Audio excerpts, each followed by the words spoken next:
যতটুকু আলোচনা শুনলাম তাতে বুঝতে পারছি যে আমি কি মিস করেছি। আমি অনেক কিছু মিস করেছি। তো সেটি মানুষের সব প্রত্যাশা পূরণ হয় না, এক্ষেত্রে তাই হয়েছে।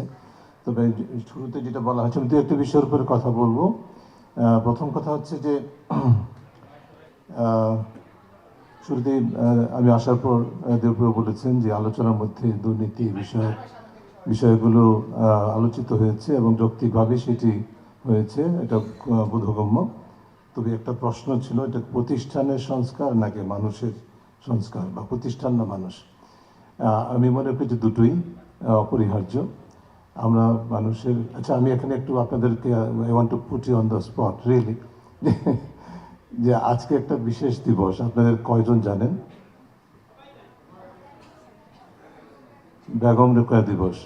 আর আর কোনো দিবস আছে আজকে? আজকে আন্তর্জাতিক দুর্নীতি বিরোধী দিবস। আমরা অনেকেই জানি না, এটা আমাদের ব্যর্থতা, আমরা প্রচার করতে ব্যর্থ হয়েছি। আজকের পত্রিকাগুলো দেখবেন আপনারা, সেই সব পত্রিকায় আছে, প্রায় হেডলাইনের কাছাকাছি আছে। সো এই যে মানুষের সচেতনতা অপরিহার্য। আমরা জানি পৃথিবীর সব দেশে দুর্নীতি প্রতিরোধে যে হাতিয়ারগুলো আছে, তার সব অন্যতম গুরুত্বপূর্ণ হাতিয়ার হচ্ছে যারা দুর্নীতি করে তাদেরকে বিচার আয়তায় আনতে হয় দৃষ্টান্তমূলকভাবে, যাতে অন্যরা দুর্নীতি থেকে নিরুৎসাহিত হয়। সেই জায়গায় আমরা ব্যর্থ হয়েছি, এক ব্যর্থতা। দ্বিতীয় হচ্ছে যে প্রতিষ্ঠানগুলোর উপরে দায়িত্ব থাকে দুর্নীতি নিয়ন্ত্রণে, সেগুলোকে কার্যকর করা, যার মধ্যে দুদক, শুধু দুদক নয় অন্যান্য প্রতিষ্ঠান থাকে, সেগুলোকে কার্যকর করা দূরে থাকুক, এগুলোকে আমরা দখল হতে দেখেছি সরকার কর্তৃক বা রাজনৈতিক দল কর্তৃক, আমলাতন্ত্র কর্তৃক। যার ফলে যে রাষ্ট্র কাঠামো যেটা সংস্কারের কথা বলা হচ্ছে, তার কিন্তু অত্যন্ত যৌক্তিকভাবে অন্যতম ক্ষেত্রটা দুর্নীতি দমন কমিশন হিসেবে চিহ্নিত হয়েছে। সেখানে লক্ষ্যে কাজ হচ্ছে, কিন্তু এই কমিশন একা, দুর্নীতি দমন কমিশন বাংলাদেশে একা দুর্নীতি নিয়ন্ত্রণ করতে পারবে না, এটা আমরা সবাই জানি। আমাদের সকলকে দুর্নীতির বিরুদ্ধে সোচ্চার হতে হবে। আমি একটু আগে যে অনুষ্ঠানে ছিলাম, সেখানে যে কথাটি বলেছি, যে দেশবাসী কিন্তু সাধারণ মানুষ কোনো অবস্থায় দুর্নীতিগ্রস্ত নয়। সাধারণ মানুষকে দুর্নীতিগ্রস্ত হতে সরকার এবং রাজনৈতিক নেতৃত্ব এবং আমলাতন্ত্র বাধ্য করেছে।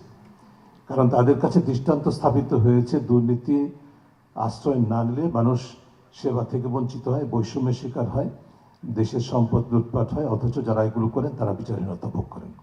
এই দৃষ্টান্ত স্থাপিত হয়েছে। কাজে মানুষকে সচেতন হতে হবে, সোচ্চার হবে, প্রতিবাদ করতে হবে। এটি যেরকম ঠিক, শুধুমাত্র আইনের প্রয়োগ করে, দুর্নীতি দমন কমিশন দিয়ে, অনেক প্রতিষ্ঠানের সংস্কার করে দুর্নীতি নিয়ন্ত্রিত হবে না কোনো অবস্থায়, যদি না মানুষ সেটাতে রুখে না দাঁড়ায়। এখন আমাদের সংস্কৃতিতে কি হয়েছে, একটা সময় ছিল আমরা ধারণা করতাম যে মানুষ দুর্নীতিবাজদের ঘৃণা করে। এখন মানুষ দুর্নীতিবাজদেরকে অনুষ্ঠানের প্রধান অতিথি করে। মানুষ দুর্নীতিবাজকে ধর্মীয় প্রতিষ্ঠানের প্রধান হিসাবে নিয়োগ দেয়। কোন ধর্ম সেটা কিন্তু বিষয় না, সব ধর্মেরই। এই যে দুর্নীতিকে মেনে নেওয়া সংস্কৃতি, এইটার উত্তরণ ঘটতে হবে, এটা ছাড়াও কোনো উপায় নেই। এবং এটা কারা করতে পারে? সাধারণ মানুষ করতে পারে, কিন্তু তরুণ প্রজন্ম করতে। আজকে যে দুর্নীতি দিবস, আন্তর্জাতিক দুর্নীতি দিবস, তার মধ্যে অন্যতম মূল মূল যে প্রতিপাদ্য, সেটা হচ্ছে তারুণ্যের শক্তিতে দুর্নীতি রুখতে হবে, যেটা আমরা দিন যাবৎ বলছি, দুর্জয় তারুণ্য দুর্নীতি রূপে। এবং সেটা কিন্তু প্রমাণ বাংলাদেশের ইতিহাস যুগে যুগে হয়েছে। আমরা 24 জুলাই আগস্টে সেটা আবার নতুন করে দেখেছি। কর্তৃত্ববাদের পতন ঘটিয়েছে আমাদের তরুণ প্রজন্ম। তরুণরা যেটাকে ঘৃণা করে, গ্রহণ করতে চায় না, সেটাকে পরাজিত করে, এটা কিন্তু দৃষ্টান্ত আমরা বহুবার পেয়েছি, এবারও পেয়েছি। কাজেই তরুণদেরকে দুর্নীতির বিরুদ্ধে সোচ্চার হতে হবে, কিন্তু সেটা যথেষ্ট নয়। আমাদেরকে মনে রাখতে হবে সেটা যথেষ্ট নয়। তরুণরা যে আন্দোলন করেছে, কর্তৃত্ববাদের পতন ঘটিয়েছে, ওই পর্যন্তই 5 আগস্ট। এরপরে তরুণদের যে ভীষণটা, নতুন বাংলাদেশ, রাষ্ট্র সংস্কার, নতুন রাজনৈতিক সমঝোতা, এই জায়গায় পৌঁছানোর জন্য যে পরিক্রমার প্রয়োজন, সেখানে কিছু তরুণরা পারবে? তরুণরা প্রেরণা দিবে, চাহিদা সৃষ্টি করবে, কিন্তু সেখানে আমাদের সকল পুরুষ সমাজের ভূমিকা আছে। আমি শেষ করবো একটা আরো কথা বলে। এখানে কেন দুইটারই দরকার, শুধু একটি কথা বলি আপনাদের সাথে। আমার ব্যক্তিগত অভিজ্ঞতা অসংখ্যবার এটা হয়েছে, যে আমি যখন বাচ্চাদের সাথে, তরুণদের সাথে স্কুলে, কলেজে, শিক্ষা প্রতিষ্ঠানে, বিশ্ববিদ্যালয়ে দুর্নীতি বিরোধী চেতনার কথা বলি, আদর্শ লিপির কথা বলি, তখন শিক্ষার্থীরা পছন্দ করে।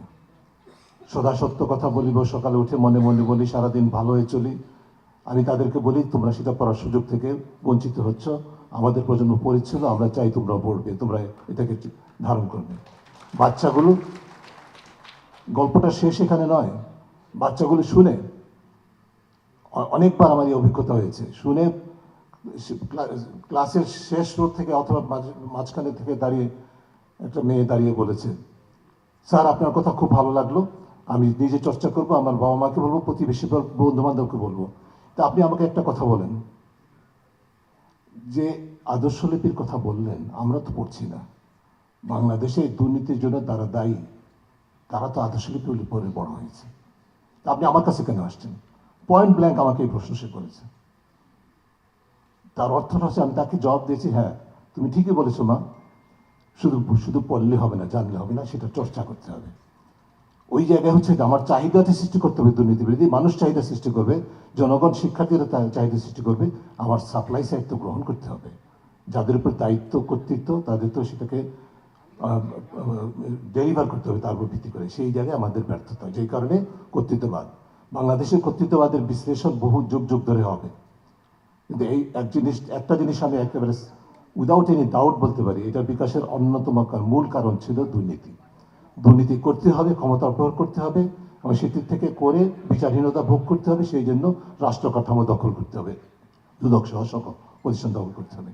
এই জায়গাটা ছিল মূল চেতন, মূল কর্তৃত্ববাদের বিকাশ। সেটাকে ঢেলে সাজানোর জন্য যে প্রক্রিয়া শুরু হয়েছে, সেই জায়গায় আমরা কতটুকু যেতে পারবো আমরা জানি না। আপনাদের কাছ থেকে যে পরামর্শ একটু যৌক্তিকভাবে বলা হয়েছে, দুদক সংস্কার কমিশন, অন্য সংস্কার কমিশনগুলোতে আসলে ডাইভার্সিটি বা বৈচিত্র্যের প্রতিফলন ঘটেনি। আমরা খুবই বিব্রত এবং বলবো যে অত্যন্ত উদ্বিগ্ন। এটা হওয়া উচিত ছিল না। কিন্তু আপনাদের সকল ডাইভার্সিটির মতামত আমরা নেওয়ার চেষ্টা করেছি, করব, কিন্তু সেটা হয়তো শেষ নয়, যথেষ্ট নয়। যেই জায়গায় পরিবর্তনের দরকার, আমরা সব কর্তৃত্ববাদের বর্জন করব বলছি সবাই, কিন্তু কর্তৃত্ববাদের চর্চাটা বর্জন করছি না। আদিবাসী শব্দটা ব্যবহার করা যাবে না, এটা কে শুরু করেছে বাংলাদেশে? কর্তৃত্ববাদ, তাই না? আমরা কর্তৃত্ববাদ বর্জন করেছি, কিন্তু এখন আমাকে শুনতে হচ্ছে যে আদিবাসী শব্দ ব্যবহার করা যাবে না। কারা করছে সেটা একটু খতিয়ে দেখেন। শুধু তাই নয়, আমরা বৈচিত্র্যের কথা বলছি, আমাদের এই কি বলে ডিসঅ্যাডভান্টেজ কমিউনিটি সব কথাটা বলা হচ্ছে। এই সরকারের আমলেই যে সংস্কারগুলো হয়েছে, কমিশনগুলো হয়েছে, তার মধ্যে অন্যতম সংস্কার কমিশন যেটা মিসিং আমার বিবেচনায় দুইটি ক্ষেত্র। একটি হচ্ছে আমাদের minority and disadvantage community commission, diversity commission হয় নাই, হতে হবে। ঠিক আছে, কমিশন করেন নাই, সংস্কার কমিশন করেন নাই, আমরা দাবি করব। আমার পার্বত্য, আমি আর কয়েকদিন আগে তো একটা অনুষ্ঠানে বলেছিলাম, পার্বত্য চট্টগ্রাম মন্ত্রণালয় ইজ এ মিসনোমার। পার্বত্য চট্টগ্রাম মন্ত্রণালয় শুধুমাত্র সমতল আদিবাসীদের অধিকার থেকে নিজেকে দূরে রেখেছে তাই নয়, পার্বত্য চট্টগ্রাম মন্ত্রণালয় পার্বত্য আদিবাসীদের অধিকার হরণের হাতিয়ার হিসেবে পরিণত হয়েছে। এই মন্ত্রণালয়ের আমার প্রয়োজন নাই। আমার diversity and minority commission, diversity minority মন্ত্রণালয় দরকার, যেটা সুনির্দিষ্ট দায়িত্ব থাকবে আমাদের বৈচিত্র্য, আদিবাসী সহ সকল বৈচিত্র্যের মানুষের অধিকার নিশ্চিত করা, সেইটা থাকতে হবে। সেই জায়গায় আমরা যেতে হবে, চাহিদাটা আমরা সবাই মিলে সোচ্চার হতে হবে। আর যেই জায়গাতে আমরা যে চর্চার কথাটা বলি, ডাইভার্সিটি সম্পর্কে কিছু হয়নি। একটা দৃষ্টান্ত হয়েছিল, শিক্ষা কমিশন হয়নি। আন্দোলনের মূল জায়গা, মূল ক্ষেত্র ছিল শিক্ষা খাতে বৈষম্য, সেইখানে হাত দেয় নাই সরকার। কেন হাত দেয় নাই সেই ব্যাখ্যা আমাদের কাছে নাই। করতে হবে। কিন্তু যাওয়া হয়েছিল, আপনারা জানেন, একটা কি বলে কারিকুলাম বা শিক্ষাক্রম পর্যালোচনা কমিটি হয়েছিল, তাই না? হয়েছিল। সেই কমিটি কেন বাতিল হয়েছে? বাতিল হয়েছে এই কারণে, ওই কমিটিতে দুজন সদস্য ছিলেন, যার মধ্যে একজন বলা হয়েছে তার বিরুদ্ধে অভিযোগ ছিল তিনি বৈচিত্র্যের অধিকার নিয়ে উদ্বিগ্ন। অথচ সেই ব্যক্তি আন্দোলনের প্রত্যক্ষ অংশীদার, নেতৃত্ব দিয়েছেন। যখন 24 ঘন্টা আলটিমেটাম দিয়েছিলাম যে সংবাদ সম্মেলন থেকে, আমার পাশে বসা ছিলেন তিনি। আমার চেয়ে বেশি জোরালো ভাষায় তিনি ওই হুমকি দিয়েছিলেন ডিবিকে যে তার আমার কি বলে যে আটক করা শিক্ষার্থী কোঅর্ডিনেটরকে মুক্ত করতে হবে, তার বিরুদ্ধে অভিযোগ যে তাকে সরিয়ে দিতে হবে। সবচেয়ে দুঃখজনক ঘটনা, অন্তর্বর্তীকালীন সরকার সেই দাবির কাছে নতি স্বীকার করে দুদিন পরে তাদের সে কমিশন বাতিল করা হয়, কমিটি বাতিল করেছে। সেই কেউ প্রতিবাদ করিনি আমরা, আমি প্রতিবাদ করেছি। আমি নিজের ক্রেডিট নিতে চাই না, যেটা আমরা চেষ্টা করি। টিআইবি প্রতিবাদ করেছে, তার কারণে হুমকির সম্মুখীন হয়েছে, এখন হুমকির মুখোমুখি। আন্দোলন, অধিকারের আন্দোলন আমাদেরকে সবাইকে মিলে করতে হবে। যে পর্যায়ে প্রফেসর মুস্তাফি যেটা বলেছেন, আপনারা সবাই যেটা জানেন, আমাদের 5 আগস্ট শুধুমাত্র একটা মাইলস্টোন।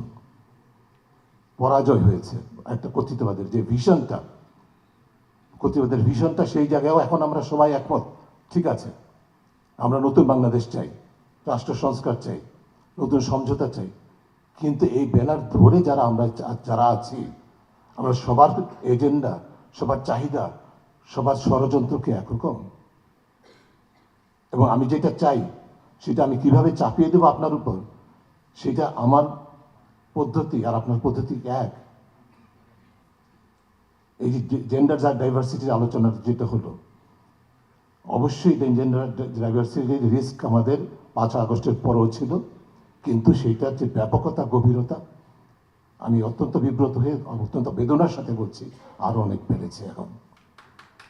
এবং সেটা বাড়ছে এই কারণে, আমরা এই যে জুলাই আগস্টের আন্দোলনে যারা নিজেদেরকে বিজয়ী ভাবছেন, মনে করছেন ক্ষমতা এসে গেছেন, তাদের মধ্যে বৈষম্য আন্দোলনের মূল চেতনা ধারণ করার কোনো ইঙ্গিত আমরা দেখতে পাই না। বরং তারা এমন এজেন্ডা বাস্তবায়ন করতে যাচ্ছেন যার মূল কনসেপচুয়ালাইজেশন, ইনডক্ট্রিনেশন এবং প্রসেস সম্পূর্ণ বৈষম্যমূলক। বৈষম্য বিরোধী আন্দোলনের চেতনা সম্পূর্ণ পরিপন্থী, দুর্ভাগ্যজনক। কিন্তু তাই বলে কি আমরা আমরা হারিয়ে যাব? আমরা কি কথা বলবো না? আমরা কি আন্দোলনে থাকবো না? আমাদেরকে অবশ্যই যার যার অবস্থান থেকে এবং সংঘবদ্ধভাবে আমাদের চাহিদাটা এগিয়ে নিতে হবে।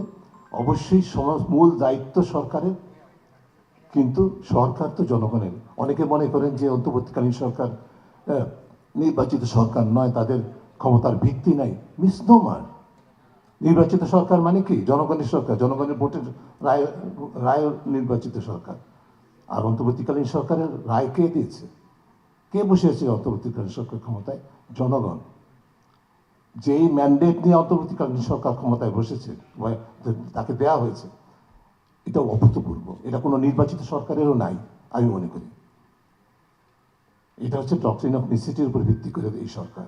কাজে এই সরকার কেন তার যে মূল চেতনা, বৈষম্য আন্দোলনের মূল চেতনার থেকে বিচ্যুত হওয়ার মতো সকল অপশক্তিকে কেন পরাজিত করার মতো পদক্ষেপ গ্রহণ করবে না, সেটা কিন্তু এই দাবিটা আমাদের তুলতে হবে মূলত। আমি সরি, আমি অনেক সময় নিলাম হয়তো বা,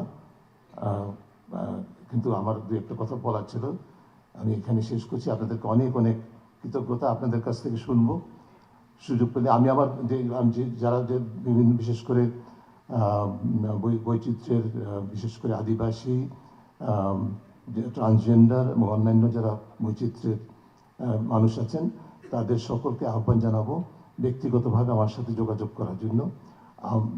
আমরা চেষ্টা করব আপনাদের মতামতগুলো প্রতিফলন ঘটানোর জন্য। আমাদের শুধুমাত্র, আমি দুদক সংস্কার কমিশন হিসেবে বলছি না, আমার ব্যক্তিগত জীবন আছে, আমার ব্যক্তিগত চাহিদার বিষয় আছে, আমার প্রাতিষ্ঠানিক দীর্ঘকালীন পেশাগত প্রাতিষ্ঠানিক বিষয় আছে, অবস্থান আছে। তার উপর ভিত্তি করে আমরা চেষ্টা করব আপনাদের সাথে সহমত, এবং এসডিজি প্ল্যাটফর্ম তো অবশ্যই আছে। আমি আমার নাম্বারটা আপনাদের সবাইকে বলছি, এবং সবার সামনে, যদি কারণ না থাকে, 01711548717। এই নাম্বারে টেক্সট করে আপনারা আমার সাথে কথা বলুন। 01711548717। এই সুযোগে আমিও নম্বর পেয়ে গেলাম। That's a non-transparent statement. Thank you.